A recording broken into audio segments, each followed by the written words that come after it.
Bonjour, dans cette séquence, nous parlerons des variables. Les objectifs. Définir une variable, identifier les catégories de variables, relier et analyser les variables indépendantes et les variables dépendantes. À présent, le plan de notre exposé. Nous parlerons tour à tour des catégories de variables, des relations entre les variables dépendantes et les variables indépendantes.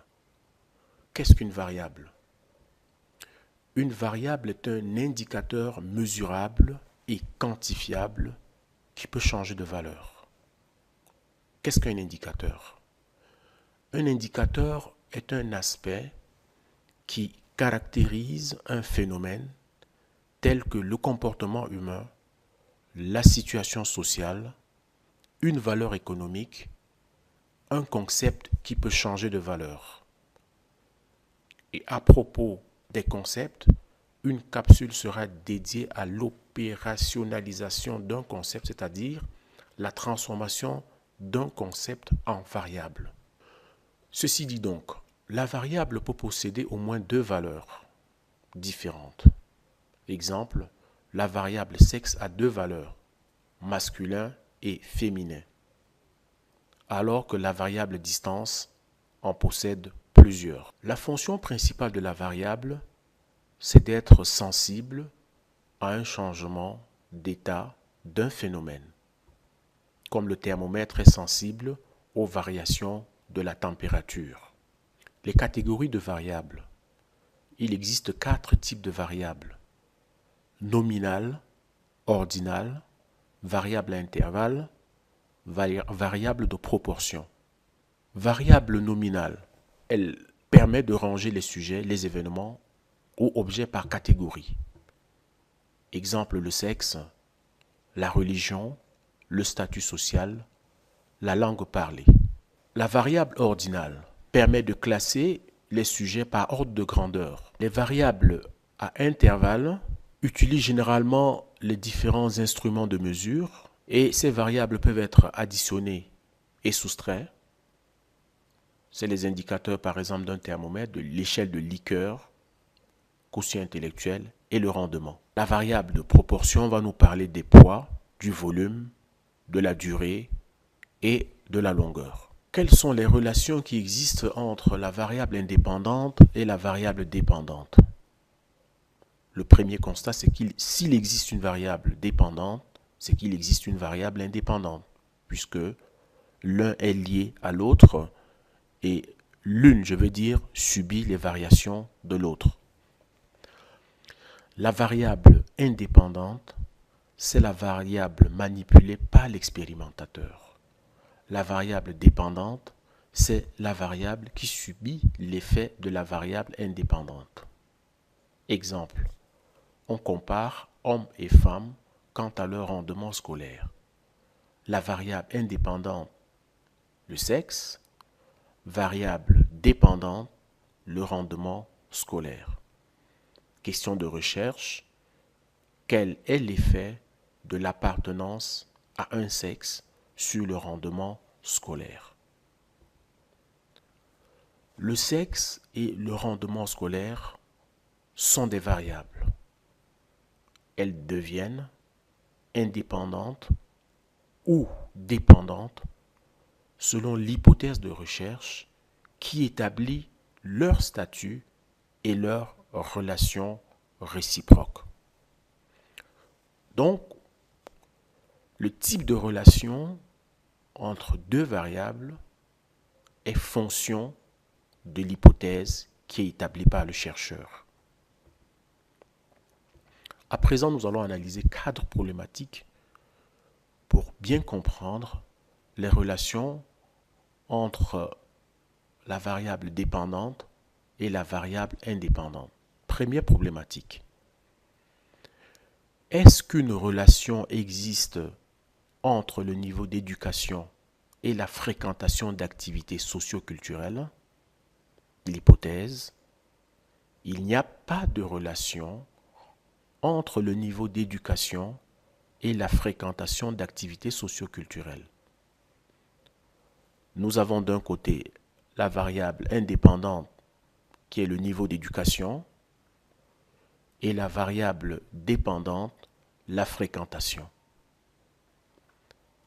À l'analyse, on veut savoir à quel point le niveau socio-économique influence le nombre de fois que les individus assistent à des activités socio-culturelles.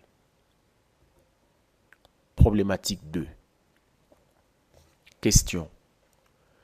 Est-ce qu'une relation existe entre le niveau d'éducation et la fréquentation d'activités socio-culturelles, entre le salaire et la fréquentation d'activités socio-culturelles, et entre l'âge et la fréquentation d'activités socio-culturelles? Première hypothèse, il n'y a pas de relation entre le niveau d'éducation et la fréquentation d'activités socio-culturelles. Nous avons là le niveau d'éducation et à droite la fréquentation. Hypothèse 2.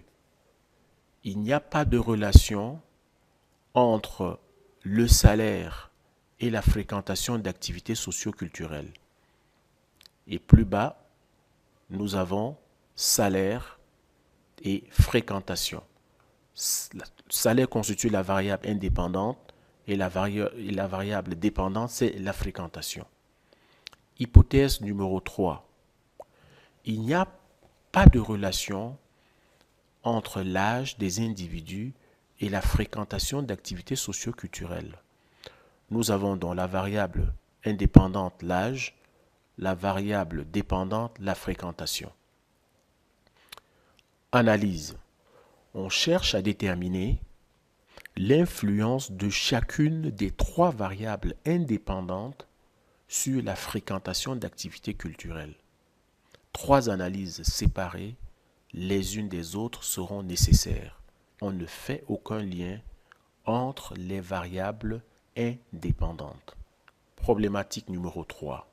Est-ce qu'une relation existe entre le niveau d'éducation, le salaire, l'âge et le sexe des individus et leur fréquentation d'activités socio-culturelles? L'hypothèse. Il n'y a pas de relation entre le niveau d'éducation, le salaire, l'âge et le sexe des individus et leur fréquentation d'activités socio-culturelles. Analyse. Les 4 variables indépendantes seront considérées dans une seule et même analyse statistique. On cherche donc à établir le lien entre leurs effets combinés sur la fréquentation. Donc, nous avons les 4 variables indépendantes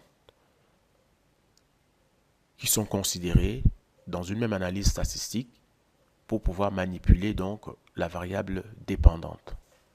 Problématique 4. Est-ce qu'une relation existe entre le niveau d'éducation, le salaire, l'âge, le sexe des individus et leur fréquentation d'activités socio-culturelles d'une part, et le nombre de responsabilités communautaires qu'ils ont d'autre part? Hypothèse maintenant. Il n'y a pas de relation entre le niveau d'éducation, le salaire, l'âge, le sexe des individus et leur fréquentation d'activités socio-culturelles d'une part, et le nombre de responsabilités communautaires qu'ils ont d'autre part. Analyse. On cherche à établir une relation entre plusieurs variables indépendantes comme un seul ensemble et plusieurs variables dépendantes comme un autre ensemble. Des analyses multivariées seront nécessaires parce que plusieurs variables dépendantes seront considérées simultanément. Des exercices nous permettront de bien approfondir les relations entre variables indépendantes et variables dépendantes. À bientôt